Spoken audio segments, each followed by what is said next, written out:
It must be Monday. Welcome to Master Class, and I am so excited to be in this healing space.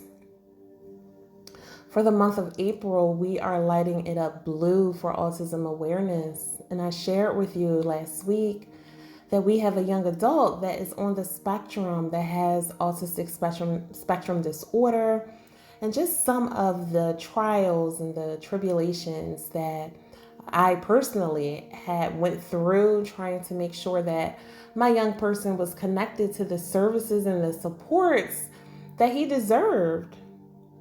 And so for the month of April, I am trying to give the collective consciousness some education and some supports and some numbers and resources for anyone that may be questioning or struggling through this diagnosis.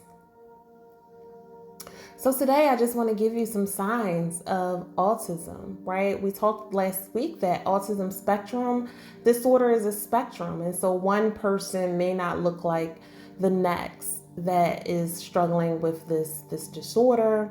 I had shared with you last week that my son was diagnosed at 18 months. And it was more so, A, I worked in the field, and B, I just knew that something was up. Something wasn't 100% feeling right. And I, went against the grain of many people in my life at the time and decided that let me get an evaluation, right? And I got an evaluation and got him connected as soon as possible. So things have changed because that was over 17 years ago. But resources are still available, and early detection can make all of the difference in the world. So some signs of ASD or autism spectrum disorder is if you're noticing that your young person isn't speaking, right? They're just not talking to their friends. They won't give you eye contact. They selectively respond to their name.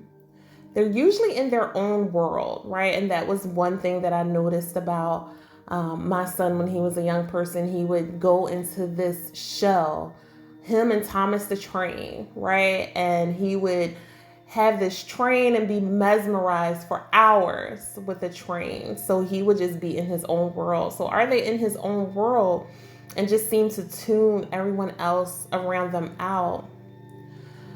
A language delay, right? Seems to be unable to tell you what they want. And instead of speaking and saying what it is that they want or what they need, they may lead you by your hand to get the desired object, or they may point to tell you what they want, but may not be speaking to verbally let you know what their wants or needs are. And they're at the age where they should be, okay?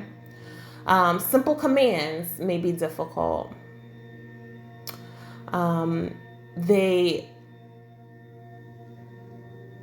won't point to interesting objects to direct your attention to the object that they're interested in, right? And so if you maybe pointing and saying car, like car, they won't do the same, okay? Another big one for me was that they would have unusually long and severe temper tantrums, right? And you would say, this is just unusual at this point. One thing that I struggled with when my son was a young person is that everything had to be a routine, everything. So if we were driving home and I had to stop off at a store, my son would have a fit, right? Because that was out of the routine, and if we usually went straight home and now I stopped off, then that was an issue. That was a stressor for him, and he would go into a tantrum. So looking for these unusually long tantrums, okay? Another one is having repetitive, unusual, or stereotypical behaviors. Okay, so repeating things that you say. So if you say something like, "Peter, do you want a cookie?" Right, and then your child says back to you, "Peter, do you want a cookie?" Instead of saying yes or no. Okay, so that could be a sign.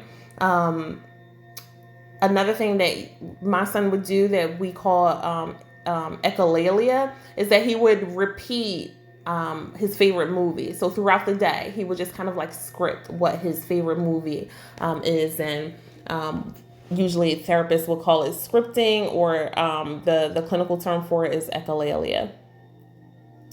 Another sign could be, is your young person or the young person that you're thinking about, are they showing an unusual attachment to inanimate objects? And so, like I said before, for my son, it was Thomas the Train. He loved the train. He had this unusual attachment to the train. No one else could have the train. No one can come into daycare with a train. And so that was one of the signs. Does your young person prefer to play alone? Or do they demonstrate an inability to play with toys in a typical way, right? And so instead of just playing with the train and having it crash into other trains, does that young person seem to be mesmerized by the wheels turning? And not using that imagination station, right? So they're not engaging in pretend play, especially if they are older than 2 years old, okay? And so if you feel like some of these symptoms you have seen before, then I implore you to make sure that you get assistance, get an evaluation. Early detection is key to thriving with this disorder. Get a diagnosis. Okay. If you're concerned, make sure you see your pediatrician or a doctor that is familiar with autism spectrum disorder. Please do not assume that the child will catch up. Don't believe your parents, your friends, your grandparents, the neighbor, the mailman, all of these people who want to give you advice. Go with your gut, right? Go with your gut and make sure that you get a diagnosis. And then after you get a diagnosis, get help. Education, intervention, speech therapy, physical therapy, occupational therapy, all of these things are essential. And know your rights. Children on the spectrum, they are eligible for early intervention and special education services that are free starting at age 3. Your health insurance can include a lot of this stuff. And in addition to that, because this is a disability, your child will qualify for medical assistance to get them a lot of the technologies and services and specialized services that they will need to help them thrive as they go through their life, being a child and a young person and a young adult and an adult with autism spectrum disorder. We are person first, okay? So it's not my autistic child, it is my child, whatever their name is, with autism spectrum disorder, okay? As promised, let me give you a resource for Easter Seals. Easter Seals is amazing. They can provide diagnosis, they can provide services, they can provide supports, and they can lead you in the right direction. Easter Seals are all over the country. So let me give you the number to their national office, which is 312-726-6200, or you can email them at info@easterseals.com. So that's EASTERSEALS.com. So make sure you are getting the services and the supports that you need for your loved one. You are their first and number one advocate. Okay. If you have any questions, make sure you email me at onthecouch1111@gmail.com. And as always, my wish for you, my goal for you is to continue to be brave, be magical, and above all else, be well. Happy April. Chat soon.